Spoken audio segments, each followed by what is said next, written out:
So let me introduce myself. I'm Stefan Osthaus. I'm the president of the Customer Institute. And let me quickly tell you a little bit about the Customer Institute here. You see a lot of faces here at the bottom of that slide. That's the leadership team and the board of directors of the Customer Institute. The 4 pictures at the top, that's myself and our 3 other executive directors. They are responsible for business development, for membership offers. Ian Golding is our ambassador. And then you see the board of directors, the friendly folks underneath, and they literally span across all continents of the world. And we're very proud. This is the core on which the Customer Institute is built. We are an independent, global, not-for-profit organization, and we have committed ourselves to setting the gold standard for customer experience. So today, we'll shed some light particularly on the role of an assessment in consulting with clients or in managing the maturity of customer centricity as a practitioner. Our expertise in the Customer Institute is so broad with so many centuries of experience within the board of directors that we can wholeheartedly say we're non-biased, we're independent, so we're not part of any solution provider or any market research organization or anything else. And we can provide a trusted view of excellence in customer centricity. We look at the best practices around the globe. We see them through what our board of director members are seeing in their daily work, what we are seeing. We are all practitioners or consultants ourselves. And we can then recommend, after certifying and reviewing tools, programs, trainings, and other concepts from the world of customer centricity, to what current best practice is and what the status quo in terms of best approaches to certain things are. If you would like to ask questions throughout the session, you can either type them into the chat here in Zoom, or you can always unmute and interrupt me when you see it's a good time for your question. We are a fairly compact group, so can we make this very collaborative and address questions whenever you're ready to ask them. So on the left side of the slide, you see some of our most prominent deliverables to the audience of the Customer Institute. We certify the program of training providers. We certify assessments. That's our topic today. We certify training programs that are part of a broader training if you're not a completely focused customer centricity trainer, but rather have a broader training offering, or training is just one part of your consulting offerings, for example. And very interesting and a very new offering is that we can now also certify organizations. And the fun fact about this is if you are a consultant, you will be able to do this. So I'm also going to explain today how we authorize you as a consultant to certify your client with an official Customer Institute badge and allowing them to show their excellence in customer centricity. So let's keep going and see what we are discussing here today. Let me actually quickly go back and find out from our audience. I'm supported here with wonderful Menva, our E3 moderator. And Menva, if you could please pull up the poll so I learn a little bit about our audience here. I'd like to find out who of you is a consultant or a practitioner operating in the organization itself, or if you're a professor at college or university, so that I get a little bit of a feeling here. Let's look at the role of an assessment in the way we help organizations build their customer experience journey. So here is a typical lineup of a service bouquet from a consultancy.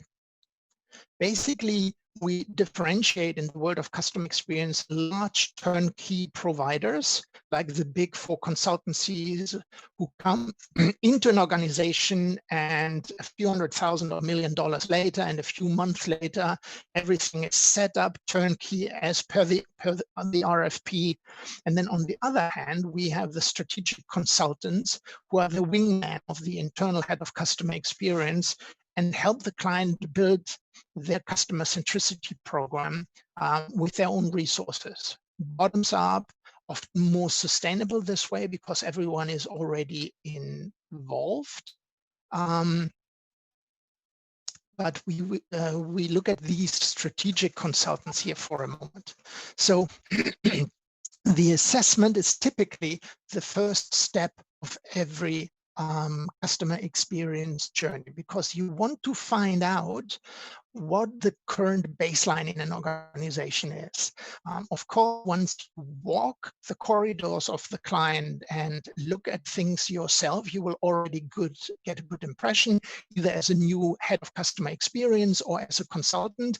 But we recommend that you use a structured approach and, most importantly, run an assessment on the customer centricity.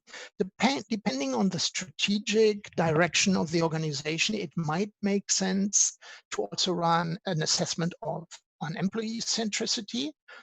In my words, customer and employee centricity are two sides of the same coin. So I always recommend running both of them. And then if your organization is very focused on customer contact, if you are, for example, working for a business process outsourcer who has mainly contact centers for their clients, then we also provide a customer contact assessment. But today we'll speak mostly about the customer centricity assessment. And only then, when you've defined your baseline, you can then start planning where you want to go. You have typically a strategy workshop with the leadership of your client organization, or if you're a practitioner, your own organization, you build the 3-year roadmap. You run all kinds of strategic events to come to a conclusion where the journey should head at. And then in a third step, you build the successful experience by creating a good listening program, VOC, VOE, the voice of the process. You, of course, do the customer journey mapping, the cultural change to bring all external stakeholders on board. So that's a typical, not the only correct one, but a very typical setup that has all the assessments in the beginning. So who in this group has already run an assessment? And if you like, quickly come off mute and tell us a little bit about which assessment you ran, how you went about it, and what were your advantages and disadvantages you saw.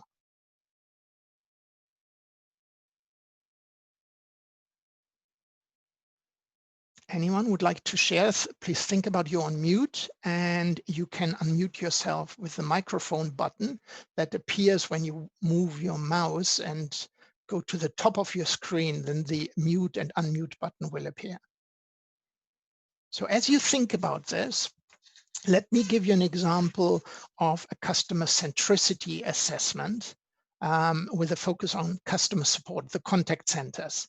I quite recently ran. It was for a large international client. We basically looked at 60 contact centers around the globe, took a sample of 15 of them that seemed representative across all business functions, and then we applied a methodology just as is recommended here by the Customer Institute, and exactly experienced what I'm going to speak about today. So this is a proven method. We ran through the initial assessment, the data analytics, the management report out, and the executive leadership team at the large multinational customer with 75,000 employees around the globe was extremely happy seeing a qualitative and a quantitative summary of their status quo.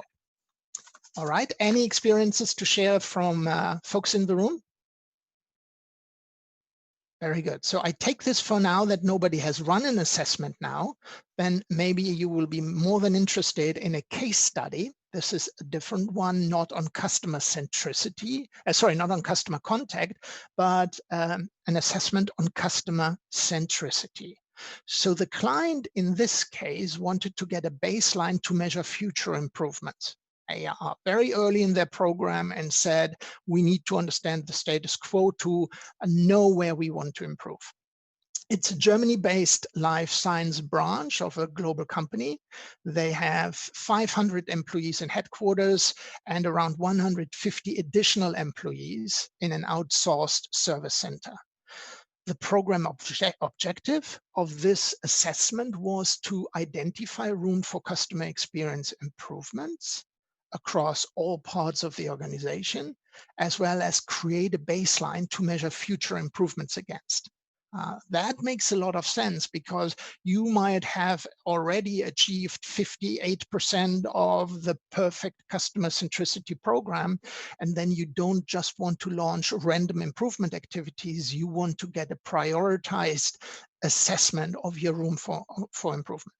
Then find opportunities for efficiency increases. You always want in your work with customer centricity programs, show how there's an ROI on this initiative. And this assessment of where there are efficiency opportunities is always a great way to keep the mojo within the client's leadership team going. And last but not least, improve the experience of our employees. I particularly like this because this client, right from the get-go, made it an equal objective to improve customer centricity as well as employee experience. So, can I ask a question? Of course, go ahead, Faisal. Oh, sorry, no, Moayat. Yes. Who's the customer in here? Good question. So in this case, the relationship was a consultant working with a pharmaceutical company.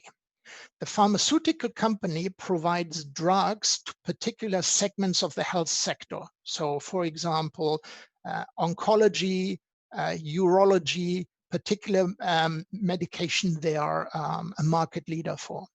So the ultimate customer was an important step to define from the get-go. And the client wasn't actually really sure what their clients is. And we were able to analyze with them through a series of workshops that the customers are doctors because they are the decision makers.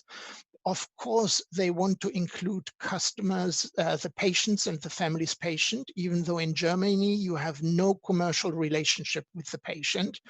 You have the payers, the health insurance providers, which they also define as their clients. And last but not least, you have the doctors' associations. So they settled on those 4 client groups. And they then had about 25 different organizations that they counted as an ecosystem, logistic providers, government entities approving medication and other things. And we were able to make a decision on what's the core customer and what's the surrounding ecosystem so that they can actually focus and don't get spread too thin about that. Does that answer your question? Oh yes, because for me, in order for me to build the baseline and all of this, I usually focus on one customer at a time. Because if I try to make different layers of customer, for example, if I have the doctor, because if I look at myself as an HR, for example, my customers will be the employee of the organization. And the candidates, right? And yes, and the candidates also could be that. However, the plan that I'm putting is not for the candidate. I'm putting the plan for the employee at the moment. So it depends on what kind of future improvement that I want to do, whether it is in the organization or it's in the employee. Because what I'm reading, because I thought it's basically for the employees itself. Yes, it is a daycare or it's a science branch for care customer, but at the end of the day, it is for the employees. The ultimate customer. Yes, I'm not, because sometimes the big confusion is that because we live in a way, we always believe something called the customer is always right. So we assume the customer is always the person who is waiting for making the order. But sometimes the customer is the chef. Sometimes the customer is the waiter itself. It's not just the one who ordering the food. And this is where it comes the big issue of making the right action plan. Because this is where I see always the confusion happening. I fully agree. That's a great comment, Moyat. The client here, the pharmaceutical provider, also had to go through these evaluations that you just mentioned. They were completely unclear whether a government entity or the European Pharmaceutical Approval Authority are customers for them. They say it is so important which decision they make, yes or no. And then in working with the client, does that approval authority actually do something you have influence on? Do you do anything in the process other than providing the forms that are required? And they said, no, we have no influence. We asked, can you contact this organization and try to make their experience better? And they said, no, this would even be considered lobbyism, unwanted lobbyism, or even bribery. So we were able to say, then they are no customer. They are a decision-making body in your ecosystem, but you need to win the hearts and minds of the 4 segments we defined earlier. In your world, if you're focusing on HR, you would run the assessment exactly as I describe it here today. Just at some point, I will mention when we have the questions and categories you cover for customer centricity, we have a completely separate set of categories and questions for the employee experience. But the approach is exactly the same.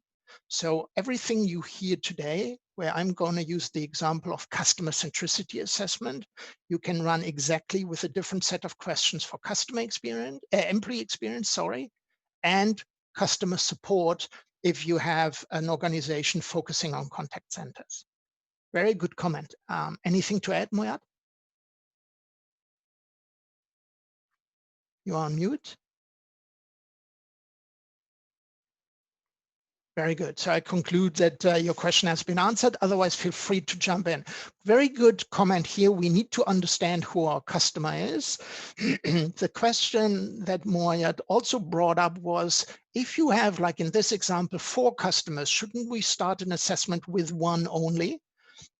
You will see as I continue to describe the process that it's solid enough to actually cover up to 4 or 5 customer segments in one assessment. So that's very doable. Because you will see it's a very broad, structured, well-documented approach. But rather than me saying that, let's look at it and see how it actually works. So the executive summary that came from this assessment with this example client here was that headquarter and outsourced service center were assessed. For those of you who are consultant and interested in the pricing model for such an assessment, I'll comment on that in a moment. And during that assessment was identified the non-shared best practices. So that is where in one part of the organization, something is already done following best practices, but it hasn't actually made its way into all business units. So there is a sharing and learning opportunity that is usually the most easy one to address. The second area we found were shared pain points.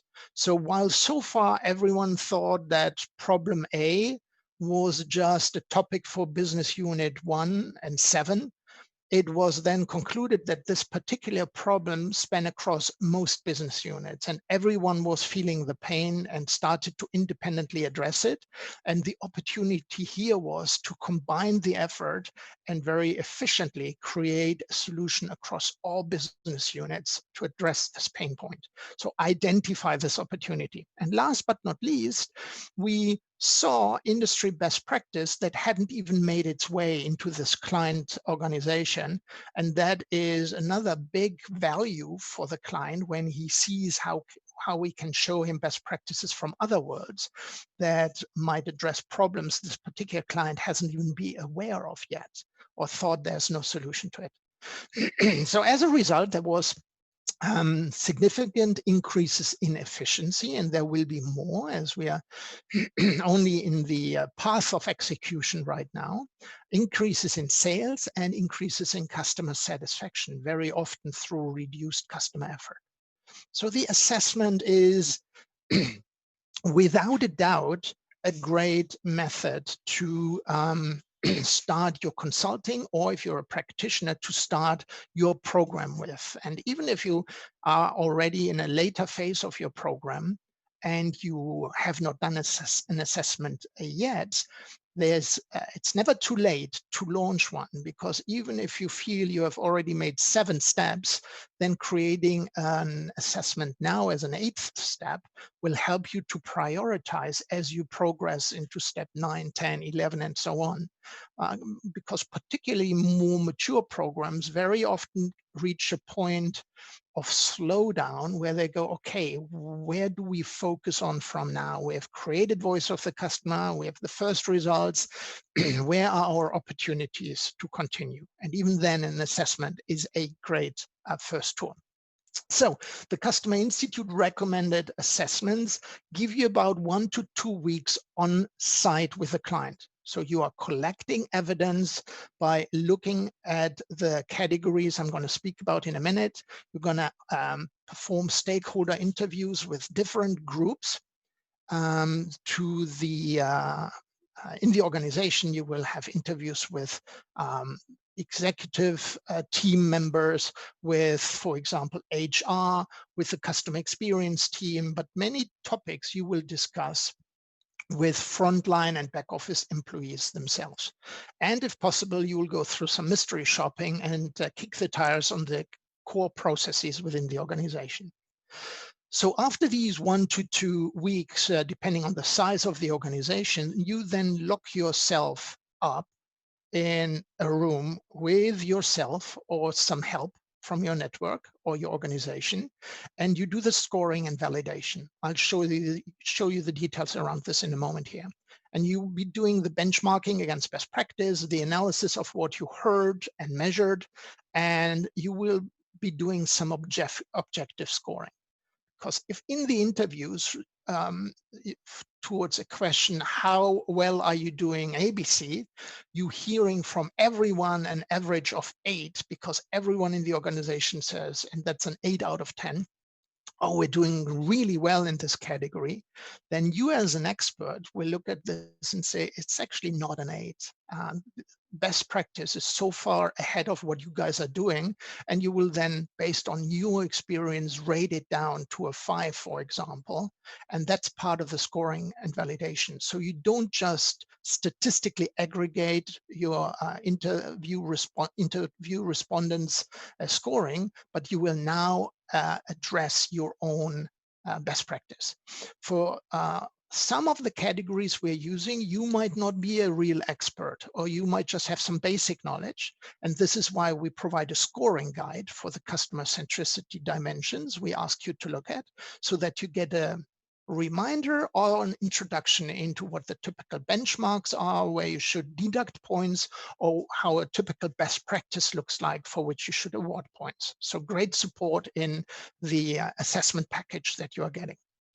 Then in the third phase, you meet with the functional leaders of the business units, and you meet with the executive leaders of the team, and you give them either a high level or a very detailed level report out and agree the next steps and who does them. If you're a consultant, trust me, you will be then one of the few people who know the organization best after what you've just gone through.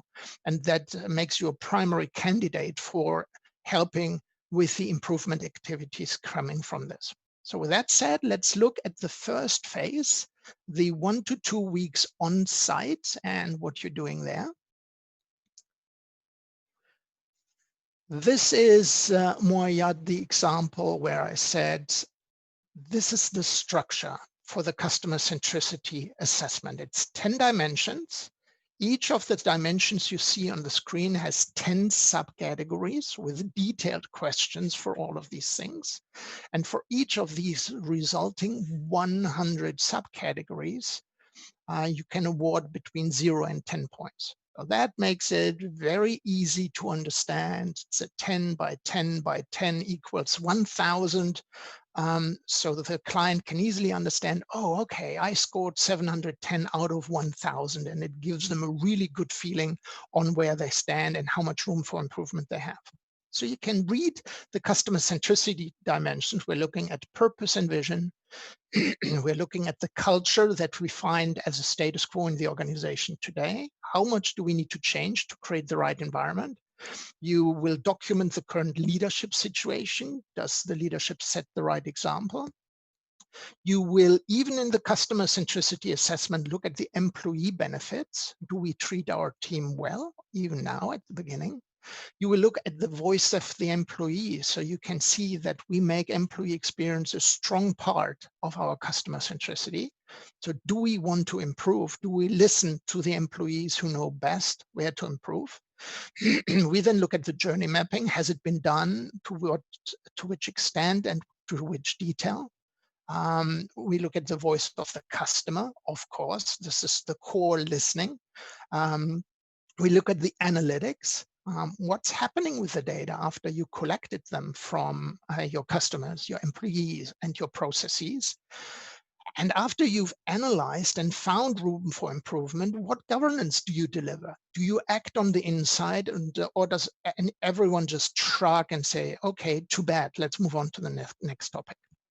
And last but not least, we assess the adaptation and agility of the organization to react to what customers and employees are telling them. And as I said, you answer these 100 dimensions either through collecting evidence, looking at things, or by interviewing, or by running mystery shopping.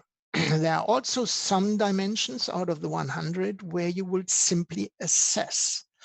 So for example, if you wanted to know about the breadth and depth of the voice of the customer program, is it spot on or too wide or too narrow? We wouldn't want to ask the customer experience team, because they would probably, since they've built it, all score this very highly. So this is something we don't interview for. This is what we would give the consultant or the practitioner for assessment. Go look at it. Compare it with what you know about how best practice looks, and then score it from your opinion. And this topic, you don't even have to interview anyone about. Well, other examples around the culture and being listened to for employees would be a topic you want to interview samples from every stakeholder group for. So every category is categorized into which sample target group you should interview and speak to, or whether you simply just go ahead and assess it yourself. And now for your example, Moyad, if you are focused on HR and you want to do an employee experience assessment, it would be 10 totally different categories with 100 different subcategories, but it would still be the 10 by 10 by 10 equals 1,000 approach with the same structure. Certain things you assess, certain things you interview stakeholder groups for, certain things you collect evidence and do mystery shopping. So the approach and everything I'm going to mention from here on is the same. And if you work for a contact center organization and you run the customer support assessment, there will be focus on technology being used, data being available cross-functionally, and also a strong focus on employee experience. Will they have the right automation at hand and the right joint user interface and these things? Again, 10 categories, 100 questions, 10 points achievable. So 10 by 10 by 10 equals 1,000. And also here, the complete rest of what I'm going to show will be the same here. So 3 assessments with a very similar architecture behind them and approach. That's the nice thing about it. So after we now ran the assessment for a week or two, you come back to the office with a pile of data. You have quantitative feedback, that is your own notes, your own rating, the average of the rating of the stakeholder interviews you led, and you will have qualitative data, your own observations, verbatim from folks in your interview groups that you have documented. And this is going to be equally important, the qualitative as well as the quantitative. Let's look at the qualitative numbers first. So as I mentioned, there are 10 categories, 10 sub-dimensions, 10 points max each. That gives you a maximum of 500 points. Now, the first interesting slicing and dicing of the data is that 5 of our 10 dimensions measure the intent of the client organization. Are they wanting the right things? Are they in good intent? And that's the category of purpose and vision, the culture, the leadership, the governance, the adaptation. All these things tell us, does the organization want to do the right things? And the remaining 5 categories look at the capabilities. Are they also doing the right thing? And these are the categories of employee benefits, voice of the employee, journey mapping, voice of the customer, and analytics. Do they technically have the skills and provide the right things in their approach? And a first nice view of that is that you have now 500 points maximum in both those 2 dimensions. And this will put the client into one of the 4 quadrants. If you have bad intent and you have small capabilities, that makes you an unintentional rowdy. We call this the unintentional rowdy because if it was intentional, the client wouldn't have hired you for an assessment. So obviously the client is doing something bad. They have the wrong intent spelled out. They might not even have defined purpose and vision. They might have very bad culture at the moment. The leadership might be behaving in a non-helpful way. But since they brought you in, they want to improve, and that makes it unintentional. If they have the best intent but can't execute it, that's the top left quadrant, and that makes them a talented novice. So they've defined the right intent, but they must learn how to execute it. If they're doing everything well without a defined intent behind it, then the client is a grassroots hero. Some employees, some functional leaders seem to have understood how it goes. They seem to be doing the right things, but obviously without defined culture, intent, purpose, and vision in the organization behind that. And the top right quadrant is where we want to be. You have great intent, great capabilities, and that makes you a customer champion with the organization. I found from my own experience that this is the first aha moment in your executive reporter. They go and say, we are what? You're calling us a rowdy? And that's a good first fun moment debating why the assessment delivered this result. Then in the next step, let's assume the company you are assessing has different functions. That could be two product groups. It could be 4, 5, 6. One example here, we had 12 different functions, and you can now provide accumulated functional score view. And you can say, look, your top 3 categories would have, if they were representative of the organization, already gained you gold certification. And the remaining 5 below that would, if they were representative, have earned you a silver certification. And then the last 3 categories are still at a level, which in this example was easy to explain because they were just newly set up business functions, and quite easily everyone could understand that they are in catch-up mode.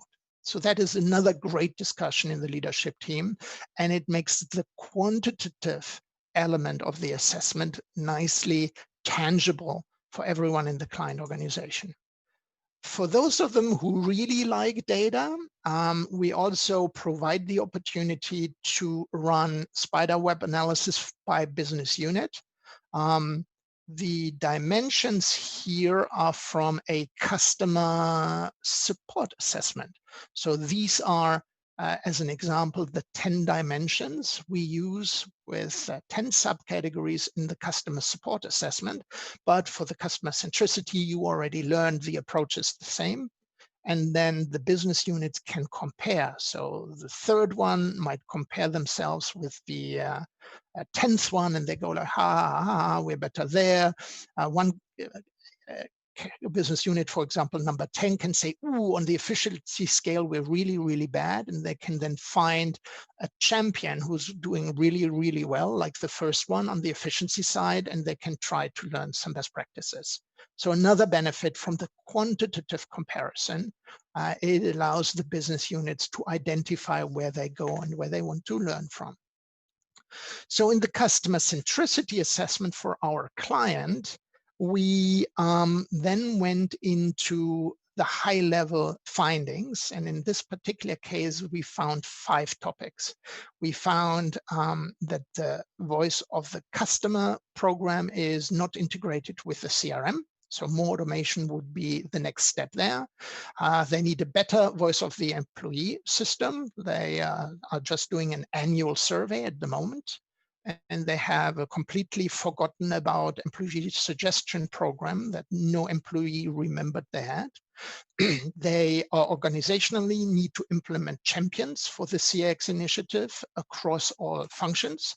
They needed to combine CX and EX. One was run by the CX team, one was run by HR, and they didn't speak to each other. And that leaves a lot of potential for efficiency through combination on the table. And last but not least, they collected improvement initiatives and threw them over the fence into the functions without program managing the results and tracking and having accountability for these things. So these are just example findings.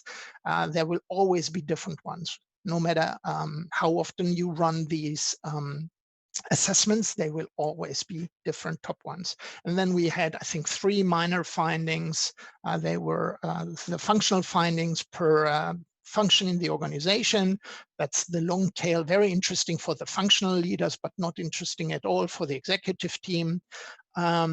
Continuous improvement was not in their governance. That was a minor issue where we had suggestions for them. And in the last case, it was tool-related findings where the CRM didn't perform certain things that it could, but it wasn't just utilized.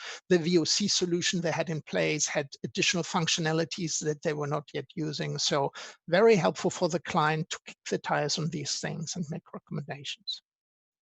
Good. So this is the fundamental approach. And then we looked qualitatively and quantitatively at the top findings. So for example, I mentioned one top finding was combining CX and EX.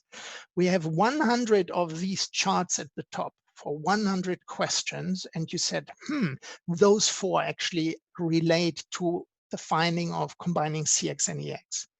And then you bring the qualitative aspect to the table here by combining some of the verbatim you collected. And you said, this is what we actually heard the employees say.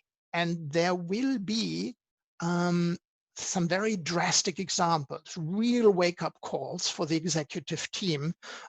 If we had more time, I would give you some examples where you literally shook your head and the executive team was like, I can't believe this is the case. Let's attack this. And then as an expert, in the last step, you say, based on the data and the insight we have, we recommend you do the following. So it becomes a very structured best practice approach report out, where you just don't say, I thought that was a good idea, but you can say the data shows us it's a good idea to improve here. The employees and those we interviewed say it's a good idea to improve this. And based on that, so it's a best practice approach to go data inside action.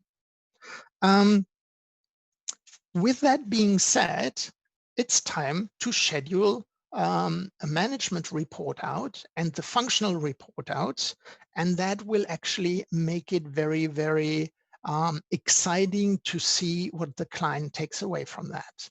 So the management report delivers now fact-based insights and improvement suggestions.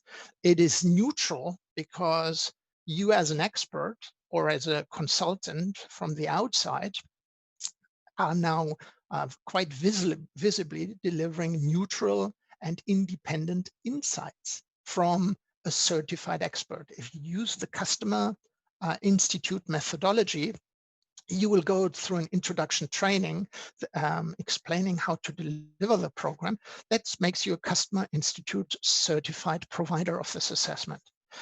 You will deliver valuable prioritized improvement suggestions because you have scoring that helps you prioritize things. You can say, look, this problem came up, but you actually still have very high scores everywhere. So I suggest we fix the small things, but it doesn't stand for a major improvement initiative. But in this category, you have horrible scores, and the verbatim has been eye-opening and really bad. So this must be a top priority for us to address. And then, depending on where the score ends for the organization, if the client organization passes certain thresholds, they will be in a point to receive from you, if you are a consultant and provided an external view, you will be able to pass on the certification, the badge, the certificate, everything else to the client. And that is, as we see for many clients, a major moment to celebrate. And you can then communicate this to the outside, communicate this to the employees, communicate this to those who run the customer centricity initiative as feedback on how awesome of a job they've been doing. And that adds a lot of mojo into the organization and makes everyone pride to then also spend energy on how to improve this. So at the bottom, you see some of the example slides I showed you further. And the typical flow of a management report out is you recommend the findings from the assessment. We provide the templates to do this very intuitively. You will have a very high granularity of details where you need that because you have been there, you have measured, observed, and received feedback on. And the management receives just the strategic summary. You don't want to go into findings beyond your 3, 4, 5 top topics. That is for the functional meetings, not for the management report out. The recommendations that you will be able to bring up are based on global industry best practices and the gaps you identified against these best practices. And as such, the Customer Institute Customer Centricity Assessment or any other assessment you choose to use will become the starting point for a customer centricity program.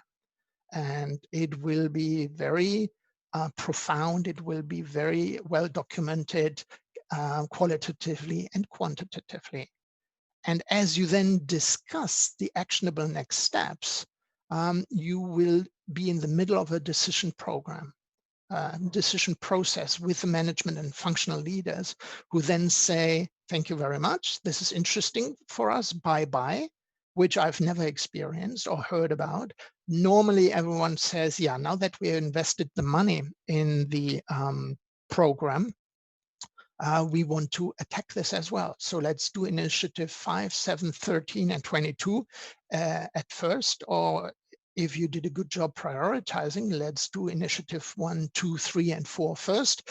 And if you are the expert who ran this assessment, you will be the best candidate to also manage the execution of the improvement initiatives.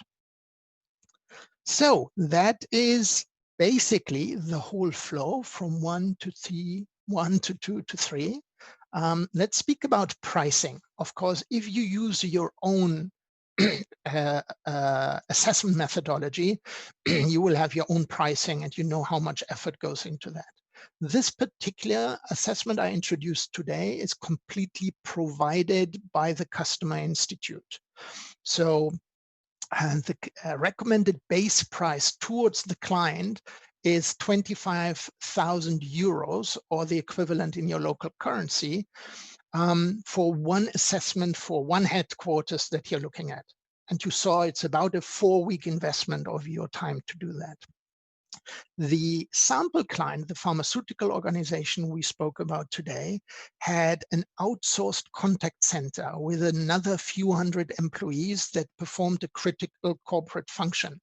And so the pricing for this client was hey, let's evaluate this outsourced contact center at about a factor 0.4 and headquarters at 1.0. So it's a 1.4 times effort.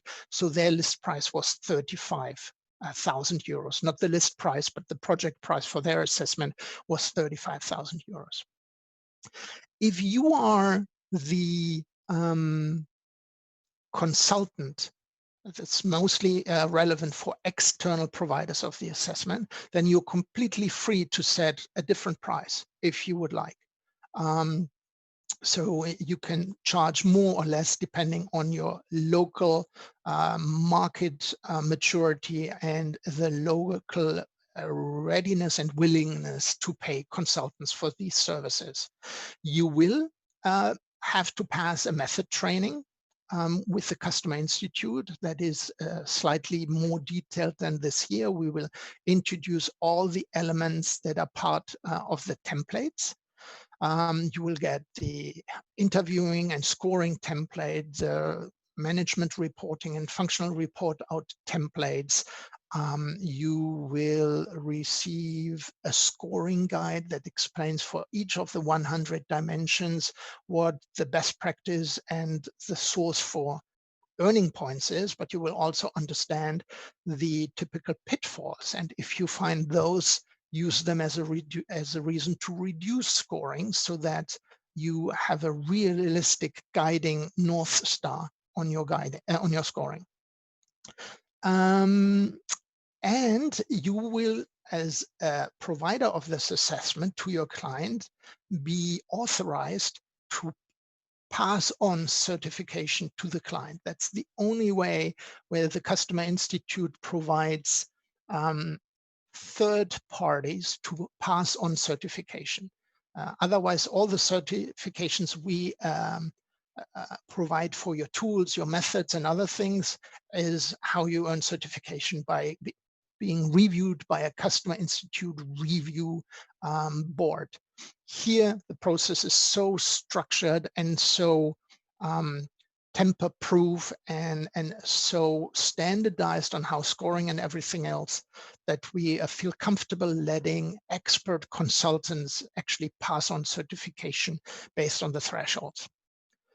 So if organizations decide to use the assessment, so in your example, Moyat, if you are part of an HR team within a company, and if you say, hi, I want to run the employee experience assessment for myself and my own company, then you can also use the methodology, but you cannot assign yourself certification. So we only let the assessor pass on certification if he or she is external, third party, and independent.